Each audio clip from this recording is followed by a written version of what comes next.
তো গাইস আজকে আমার মা দুধ পনির বানিয়েছে আর আমি এটা খেতে যাচ্ছি।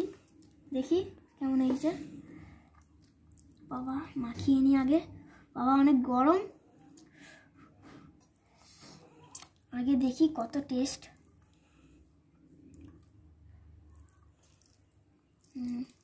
ওয়াও,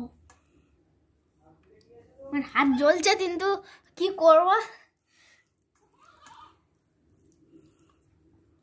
আরে ভাত টাত পরে কেন।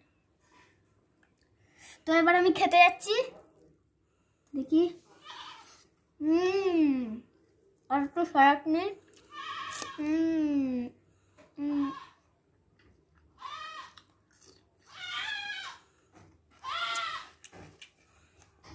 এই ভিডিওর জন্য লাইক করবে, সাবস্ক্রাইব করবে প্লিজ। হ্যাঁ,